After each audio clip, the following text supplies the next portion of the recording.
not bad. Right, so today we're talking about the 5 most common and worst chipping mistakes that you can make. More importantly, how you can fix them. So, chipping around the greens, please, whatever you do, don't try to hit down on the golf ball. Again, advice that maybe you've been given in the past, you know, hands forward, ball back, we need a descending blow. I don't see that helping. I see that giving so many more issues. So what we never want to be doing is feeling like we're driving the handle or the club head down towards the ground. Because what's going to happen is, in most cases, I mean, that was extreme, super extreme, but we're just going to thump the ground before the ball. And when that happens, obviously we get a terrible result. It doesn't therefore take you that long to figure out that you don't want to be hitting the ground, and we have the opposite kind of reaction. Arms pull in, and we just thin it across. We want a slight descending blow. We want the club to be working a little bit down as it hits the golf ball, but we do that through our setup. We do that through how we address the ball and the relationships that we create. And actually, through the shot, it's more common to see good chippers actually moving up and away from the ground. The lead shoulder is moving up away from the ground. The grip is moving up and away from the ground. They're starting to take some of the flex that's in their legs and their body, and they're starting to remove it. So I'm not trying to hit down. If I want a little bit more of a steeper approach angle, I can change my setup and I can do it here, but never in the swing. So often we see this kind of driving motion with a handle, and it never really ends well. So what I actually love you to do, and this one's a tricky chip here. I've got a little bit of a raise, so I've got my 60 degree. So I'm going to take my address, I'm going to have a little bit of shaft lean, but all I'm actually going to do is worry about the sole of the golf club colliding with the ground and actually pivoting through and gaining a little bit of height. And if I do that, it's far more likely to give me the striker that I want. And that one's a pretty good result there. So don't try and hit down, just create the good setups and then actually work on pivoting your body through to give you those quality strikes around the greens. So you see, I've got an alignment stick in the ground here. We'll come to that in a moment. But a really common problem I see is the club being taken too much on the inside in the backswing. So what do I mean by that? I mean, we might have a really nice setup, we might have the right club, but the club head moves too much to the inside in the backswing.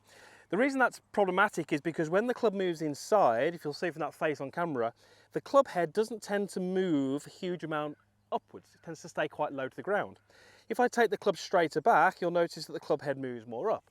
So when we have that club moving too much inside, it's really, really easy to scuff it, hit the ground before the ball. And it only takes you a few shots of hitting the ground before the ball. You realise that's not what you want to do, and we end up then sort of flexing the arms like this to miss the ground, and guess what? We get that ball shooting across the green. So we have to have a really nice attack angle when we're hitting these shots. We don't really want to be hitting down intentionally, but we want to create a setup and a motion which has some downward in there. So you can see that I've got this alignment stick in the ground, fairly shallow angle, and you can see from that angle it's pretty much pointing down towards my flag.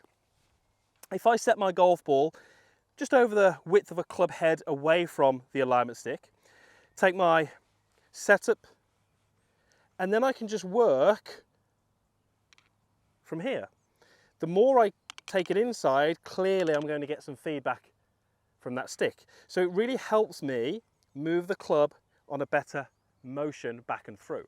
How do I do this? Well, it's how I move my shoulders. I don't want to be rotating my shoulders. I want to feel like there's a little bit of tilt in the shoulders. Right shoulder is going more up, lead shoulder is going more down. That's what controls that club head, and that's what gives me that nice attack angle. Once I can do that, it should help me with strike.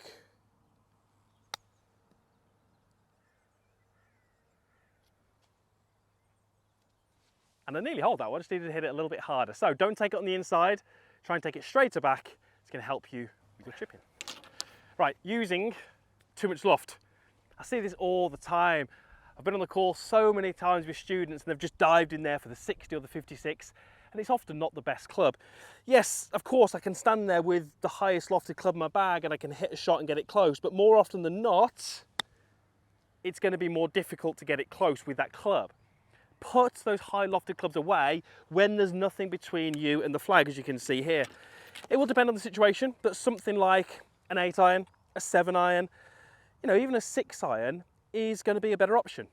give me 100 balls with the highest lofted club and an 8 iron, and on average you're going to be much closer with that 8 iron. Yes, I have to judge, you know, how much it's going to roll, and my pace control needs a little bit of work, but effectively I'm trying to hit this nice low shot along the ground. It's safer to play the ball along the ground than it is through the air. So when chipping, try and put those high lofted clubs away, use something with less loft like an 8 iron, and I'd almost guarantee you're going to get better results.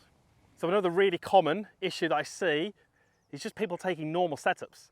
It should, when you're over the golf ball, look like you're going to hit a short shot. I should be able to tell the type of shot you're going to hit just by looking at your setup. That shot there, that setup, I've got myself a 9 iron here, which I think is the right club for this shot, but I just set myself up as if I was going to hit a full shot with a 9 iron. Nice wide stance, distance from the ball.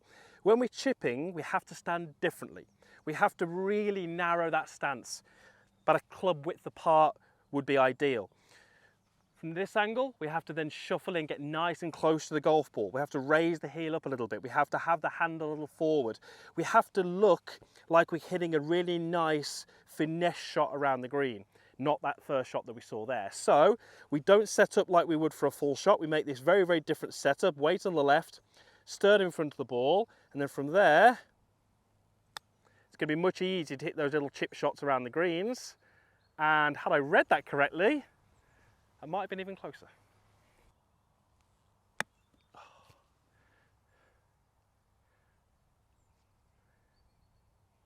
Got to chip that ball again because it's gone over the back of the green. So this would be, do you know what, if I had to pick one, this would be the most common mistake I see. Just loads of wrist action. And what we see when we see that is because that tends to move the club a fair distance, there's no need to move the body at all. So the golfers out there who do tend to use the wrist too much have very little body pivot. And when we have this motion, it's very difficult to be consistent. And actually, if we do strike the ball, we get these super high shots that don't really go any distance. So a chip shot, yeah, there might be a little bit of wrist in there, depending on the shot you're trying to hit, but it's very much a body-controlled movement. So try this little exercise. You're going to take an alignment stick or something similar, and you're just going to hold it alongside the club that's in your hand. I've got myself a 56-degree wedge here. Now it's obviously going to feel a little bit strange to take your grips. You have to do the kind of best you can. But when I take a setup, that alignment stick is going to run up the left-hand side of my body, and it's in contact with me. Now as I make a little backswing movement, the stick might start to leave my side a little bit. Absolutely fine. What I want to try and avoid is the feeling or the sensation of that stick hitting me in or around contact.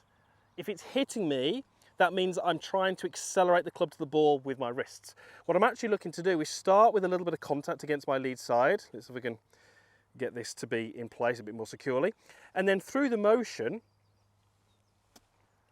it never actually touched me again. It's still away from my side here.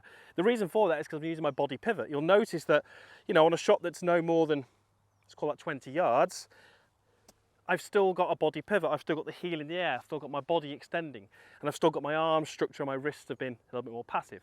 It's going to give me a lower ball flight, it's going to be more consistent. Now, this might be, well, this is certainly one to do in practice, and it's not easy to hit shots here because the club tends to feel a little different, but we should be able to hit some nice little shots. A little bit too strong, I think, but the technique was good and the strike was good, and there's my end position. So, it's a great way to practice. Many of you will have these alignment sticks in your bag, or you'll have something similar that you could use. And if you can just practice hitting your shots without it making contact with you, it's amazing how much better your technique's going to get and how much better those shots can be. So a little bit of wrist action is fine. Too much is very, very difficult to work with, and I see that as probably the biggest mistake that golfers make when chipping around the greens.